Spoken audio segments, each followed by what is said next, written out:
Don't stop.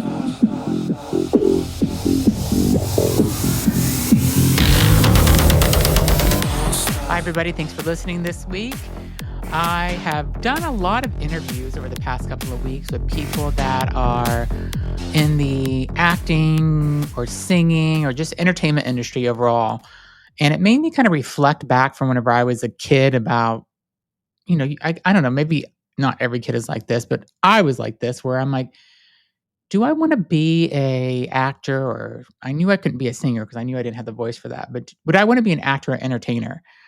And I remember whenever I was in high school and I thought about going to this performing arts high school that is in Miami. And I thought I'd go for acting. And so I remember I had a video camera, and me and my friend Sarah, I went to her house and I was trying to do a monologue where I was going to record one monologue. It was a Ferris Bueller's Day Off monologue where it's at the beginning of the movie. And Ferris Bueller's Day Off is a very 80s movie with Matthew Broderick, and it was just great. Jennifer Grey was in it, and it was an amazing movie that I've watched probably a million times. So I'm sitting in my friend Sarah's bed as she's filming me on this video camera that was probably a VHS video camera, I assume. And I'm doing the monologue where I'm sitting in bed and I set up as Ferris Bueller did, and I say this whole monologue. And I did it like 5 or 6 times. And I remember that I don't think I did it very well, which is probably why I did not submit the tape to try to go to this acting high school or this performing arts high school. And then I asked my friend Sarah, I'm like, can you do it? And she like sit down and she did it, and she did it so much better than I did. And she also had a really good voice. I remember her boyfriend at the time in high school or college got her a recording studio session where she recorded like a full album, and her voice was so good. And she's a teacher now, and her husband's a lawyer, and they live in New Orleans, and she has a really good life and 2 great kids that I think are probably in their last year of high school or even in college already. One of them maybe. But that being said, I thought I was going to be a performing arts high school kid at one point because I didn't feel fulfilled going to my regular high school. And anyway, that didn't work out. And maybe that's why I have now run into started to do podcast, and everything maybe has led up to me being a podcaster. So here I am. My guest today's name is Belle, and she also has done a lot, and she's kind of early in her acting career, and she has a lot of ambition. And it just kind of reminded me when I was talking with her about whenever I was younger, like the things that I wanted to do. And she is much more talented in acting and directing and things than I was at that age. And so I wish her luck, and I hope you enjoy her interview today. Thanks so much for listening. Hi, thanks for joining me on the Everything and Anything in a Bit Gay podcast. Today, my guest is an award-winning actress, filmmaker, and rising creative force in Hollywood. Belle Guillory has starred in the South by Southwest-winning horror film Bitch Ass and has earned major stage accolades for the Valley Song. And she is developing fresh original stories like the latest short, God Be With Us, now streaming on Fox Soul. So from working with icons like Tracy Ellis Ross to hosting top beauty brands, Belle is all about authenticity, creativity, and heart. So let's dive right into her journey, and please welcome Belle to the show. Woo! Yay! Happy to be here. Thanks for having me, Zach. So you were from Austin, Texas originally, right?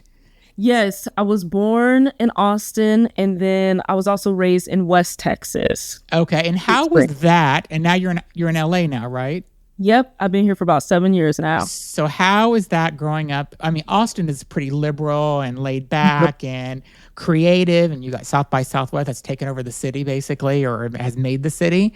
So how was it growing up there and then moving to LA? In Texas in general, I love Texas, first of all. It's my home. The people, the Southern hospitality, we definitely have that. We're very welcoming. And the food, come on, we're the Yeah, it's barbecue great. state. The food is great. Yes, I grew up with my grandmother barbecuing like for any major holiday. Yeah. And so that's always like special to me. So moving to LA, I was used to, like you said, like Austin and being in Dallas and even Yeah. Houston, a family there. So like I was kind of used to driving in the big cities, but LA is a different It is a different town. It is a different town. It is, and I'm not gonna lie, it did take some navigating like the first couple of years. You got to find your footing, you got to find your tribe. And and I also think you're learning more about yourself in the process. Like I was away from my family and stuff. I moved here with like my close friend from Texas. We came out here, so I really only had him to depend on. So yeah. Is he still there with you? Yeah, he still lives in LA. He still lives. Cool. And is he in the entertainment industry also, or is he doing something different? No, I think he works at Equinox. He works at good for him. But he did come out here to be a singer. Like, two young people leaving Texas, coming out to the big city. I guess it's like the typical story. Yeah, you either go to LA or New York when you want to do your profession. So yeah. And that's actually because I went to New York Film Academy, right? Okay. And they had me choose. Well, actually, they told me like you're gonna go to the New York campus. I was like, oh, hold on, I'm from Texas. I'm not used to the cold now. Yeah. We're gonna have to go to LA. And so, yeah, I definitely had to choose between the two as well. Yeah, I mean, you get used to the cold once you live in the Northeast, though. Eventually.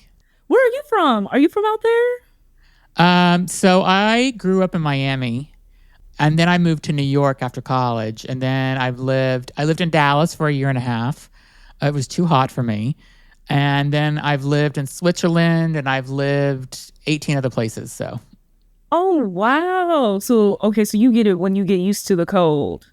Yes, I'm in Boston now, so I'm used to the cold. Oh. Yeah. But hey, the snow's beautiful, though. Yeah, it's nice, but you get sick of it by, the end of January. You just want to like jump off a bridge because you're so tired of the cold. So, but yes.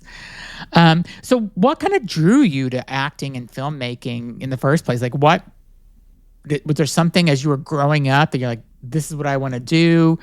Tell me about that. It definitely started. It's funny that you say this because as I was showering this morning, I thought of one of my very first performances at like 10 years old on the radio. And I think that really sparked it for me. I was a shy kid. I was a kid that wouldn't talk to anybody. But performing was always just a different thing. It was a musical. So musicals were like my first like step into it. And I just absolutely fell in love with being the lead. We got to dance to Footloose and sing. Yeah. So that's really what like drew me in. And I've always been a fan of like Disney Channel, like, That's So Raven. She was my girl, so I always like saw that and was like, wow, I can do that. I want to do that. I want to go out there and pursue this. So yeah, that's what drew me in. And I've always been into storytelling. And did your family support you, or are they like, no, you got to go, you need to go and be a doctor or a lawyer, or they're like, nope, if you want to do acting, filmmaking, whatever, go for it? How were they supportive?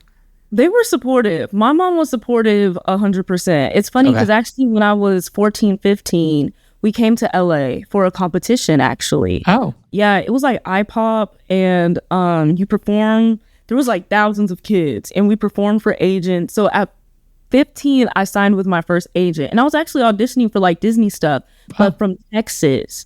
So back then, I don't know if you know this, but we'd send in DVDs. Yes. We'd have to burn our self-tapes on DVD. Yeah, you're dating yourself now. You know that, right?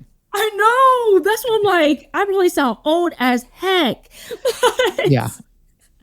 But yeah, that's what we used to do. And then eventually doing the audition route from Texas, because I'm the eldest of 8. So we couldn't move out here or come out here for pilot season like I know some other people did. So yeah, I would audition for like Shake It Up and like, that kind of era. So, I'm not that old, y'all, but, Dog with a Blog, that kind of stuff. And then eventually I was like, man, I'm not getting anything. And so then that's when like I decided to go to college and get my marketing degree. Yeah, cool. Let's talk about South by Southwest. Let's talk about Bitch Ass. How did that come up? Tell me. Oh my goodness, bitch ass. So my agent at the time, she sent me the breakdown, the audition. I was like, and it's funny because I seen it before and I was like, bitch ass. Oh hell Yeah. no. I ain't doing Yeah. nothing Yeah. with that. And then all of a sudden my agent gives it to me and I'm like, what? And so now I'm about to do it. I instantly love the character I play. So I played Cricket. She's Hmm. like one of the boys, Yeah. and I love that because when I grew up, I was one of the guys too. Like I was like always hanging out with the guys. Yeah. Like straight guys, gay guys, all guys. Like what type of guys were you hanging out with? All guys, gay guys. My friend that I moved out here with, my best friend, gay Yeah. guy. Yeah. I was always surrounded by. Actually, it's funny because I dated this guy once. He's like, "You're always surrounded by gay guys." Yeah. I love my gay guys. Yeah. And so, but so I was always surrounded by guys, and so I was like, I fell in love with her, and she was tough too. Like Yeah. she's tough. She like plays no game, so I loved her. Now the funny thing is, I don't like horror films. I'm a baby when it comes to horror films. Okay. Everyone in my family loves horror films, from my grandmother, my siblings, so I'm forced to watch horror films. Yeah. And it's funny, my first main role was a horror film. So tell me how you, like, whenever you get a role like this or any role that's different from who you are as a person, how do you kind of prepare for that? How do you get ready for somebody that's a character that's not like you at all? I love that question. So one thing about me is, so in Hollywood they say like there's the character actors and then there's the personality actors. I would call myself a character actor because I love to escape into characters. So when it came to like getting Cricket, for instance, I remember I was working with a friend who was actually from South Central, and these characters are from South Central. Mhm. And I remember I was doing it, I was like playing it, concept. She was like, Belle, you need an accent. Like you need to get into like the South Central. So what I do is then from there, I started studying like Kendrick Lamar, who's also from like South Central, Nipsey Hussle, especially because she's like from like the hood area. So I started listening to them. I started just listening to them, copying like their mannerisms. Yep. And that's kind of how I got into it. But I also pull a little bit of myself. So with Cricket, this is like, yes, it's horror, but it also has like some campy feel, like comedy feel. Mhm. So some of my favorite 90s comedians, as Friday, they're also like in Compton, like, South LA. I love Chris Tucker. So like, pulling from other characters that I admire that I feel would fit the character to like mold her. Awesome. Have you ever, like, when you're doing a character, like some actors don't leave their character the whole time they're filming. Do you ever do that? Or you're just like, okay, when I'm off stage or I'm not in front of the camera, I'm back to myself again? Or I'm trying to think what actor like stayed in character for like 3 months, even on and off camera. Like, have you ever thought about that? Or I feel like that'd be too much. I know exactly what you're talking about. I hear about that a lot. The funny thing is, well, two things. Well, one, I tried to do that, but it is so hard to do it like in your normal life. But on set, I do try to get into it. Yeah. Like I remember getting ready and like telling the other actors, like, hold on, guys, like, give me a minute. Like I'm gonna be in this. Yeah. But the second thing I wanted to bring up is it's funny because when my friends watched it, they were like, Belle, this is kind of like you, because you do bring yourself into that character as well. So when you're not acting, you're not writing, you're not directing or producing your own work, like kind of like what inspires you? Like what do you like to do? I like museums. I like to paint. During COVID, I really got into painting. Mm-hmm. My grandmother loved to do. I love to go for walks. I went for a walk this morning.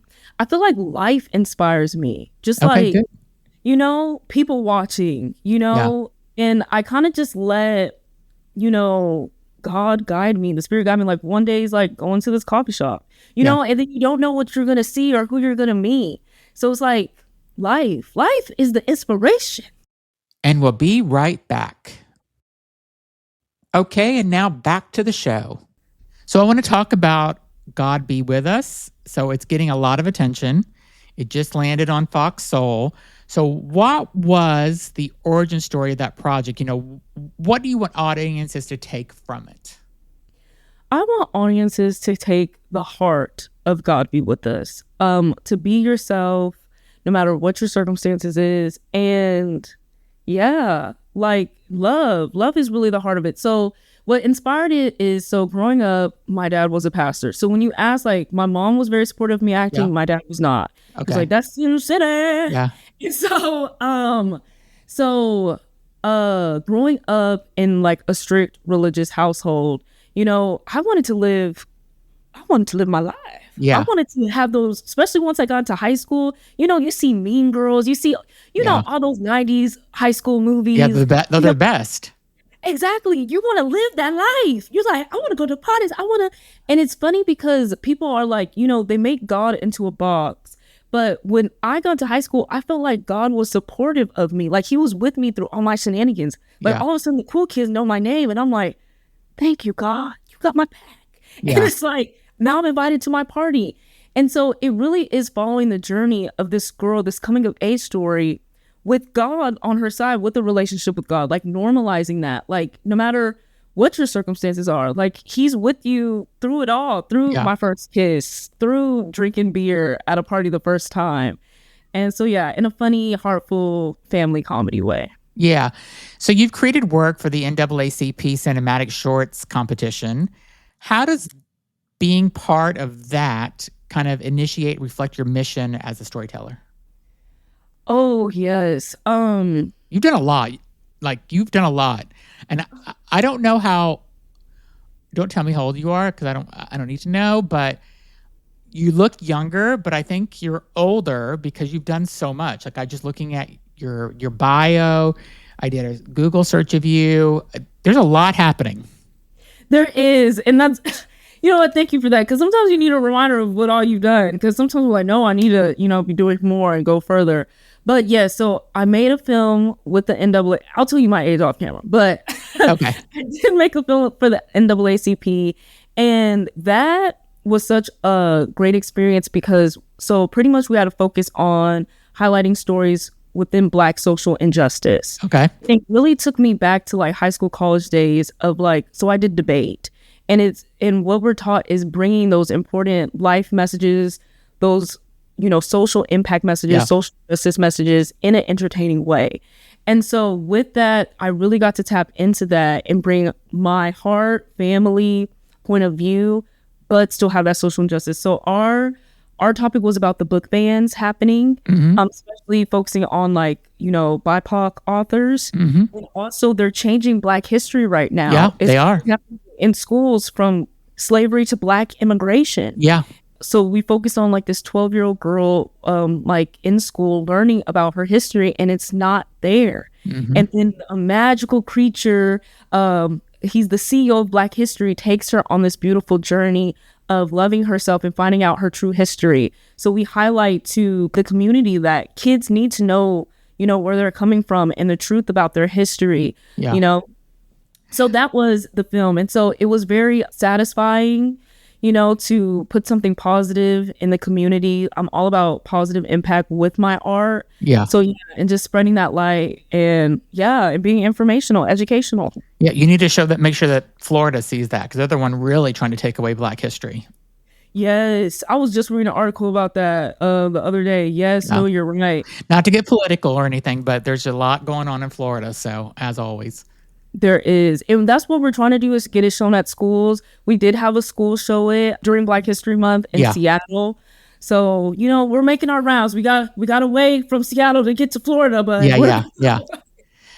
So you've done live streams with major beauty brands like One Size and e.l.f. What do you love working in the beauty industry? Like I love skincare products. I love all the beauty stuff. Like what do you love that as part of what you've done? Yes, for sure. I am a beauty girl all the way, baby. Yeah. I definitely get that from my mom. She really taught us about, how to present yourself. Yeah. Especially like, taking it back to church, it's like a fashion show competition in churches. Oh, yeah. So you already know. So we were kind of taught that. So I love beauty. I love skincare. And especially getting into acting around 15 years old, that's when I was introduced to makeup for the first time. And so I just fell in love. I love the makeup chair. That's like my favorite part of being on set. So working with those brands was actually a dream come true. I used them all.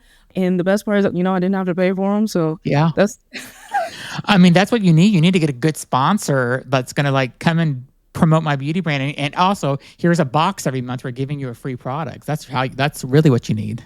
Okay. Okay. Yes. And so if anybody's out there listening, L'Oreal or any of the big brands, like Belle's ready. Yes, 100%. Because there was a point, like, I was like, man, makeup is so expensive and I'm buying it. And that's another example of me praying. I was like, God, I just want free makeup and free skincare. Yeah. And then boom, I landed this live streaming gig working for these brands. From K Beauty as well. Oh my gosh, they just transformed my skin. Yeah. So much love for the beauty community. So much love. They're changing the game. Okay. Yeah. They're so inclusive as well nowadays. Yeah. So like, it's just going up. So you're a trained vocalist and a trained dancer as well. So how do those disciplines kind of come in and help you when you're doing your acting and directing?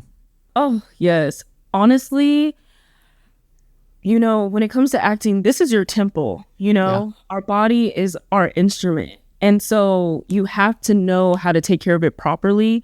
So when it comes to like singing and dancing, it really helped with my voice, especially with like theater. You have to project, and going from film back to theater was kind of tricky for me because like, you know, you're talking like this and it's like intense, but then in theater, you're filling up this whole room. So having vocal lessons really teaches you how to like project, but taking care of your voice. And dance, come on, I love the buses I'm moving in general. Yeah. But also, you want to stay fluid as well because, you know, some actors starting off, you can be stiff, you can be scared, but you want, when it comes to dance and movement, every character carries themselves like so differently. Like I just did a theater workshop last week. And like, she was like, I love how you made the character just like, she just flopped her arms. Like you brought that to the character. Like you never know what your character is going to bring out in you. So I think dance movement really helped with that as well.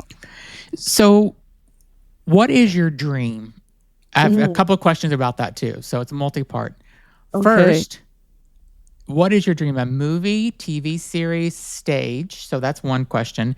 And the other question I have is, who would be the dream cast that you would work, or the dream star, a man and a woman? I'd like to know who would be the ultimate, like, if I could work with this man or this woman, that would be my dream.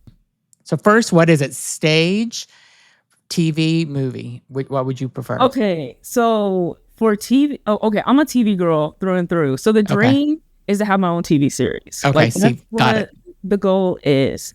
Like I said, that's what Raymond, I love that. You know, I love family comedy. So that's the dream. And eventually, you know, do all of it, but that's the first one. Yeah. Now, the dream cast or the dream people that I would love to work with. A man and a woman. Just in general.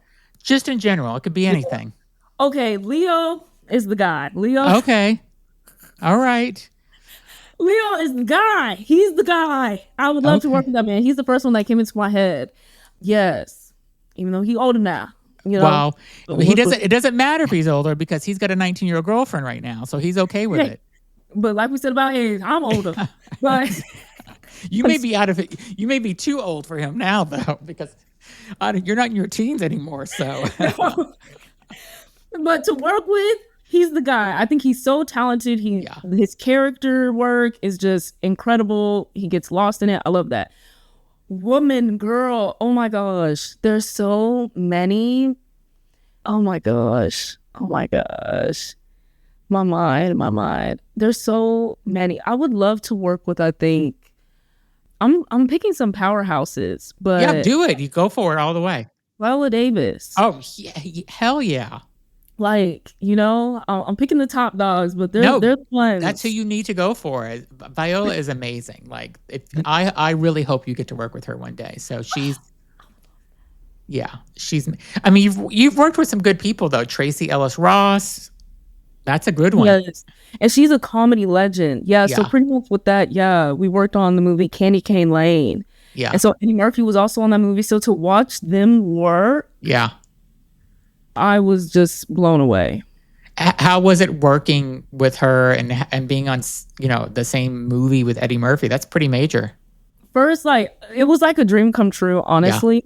And to be there, and I feel like there's a reason, because I wasn't in front of the camera. I was behind the scenes this time. Okay. Working with them. I was Tracy's assistant on the movie. And so I was right next to her with Eddie, and I just learned so much. I feel like that moment was to just soak up as much information as I can. And she's so great. Like, I'm still in touch with her team. They're amazing with her own production company. And to see a woman like that balancing so many things in her life, hair care company, production company, acting, was honestly just inspiring. Well, it sounds like you're on your way there with all the stuff you're doing. I know, right? It's just aligned. Yeah. I mean, you got to learn from people like her, and that sounds like that's exactly what you were doing when you were working with her. So that's amazing. Yeah. Yes, for sure. So what do you have coming up next? Do you have anything, new projects coming up in the future, or stuff that you're going for that you're hoping will come through? Anything that you want to tell the audience about? Yeah, right now we're always creating. Right now I'm actually, wanting to work on another short film, but in animation. Oh, wow.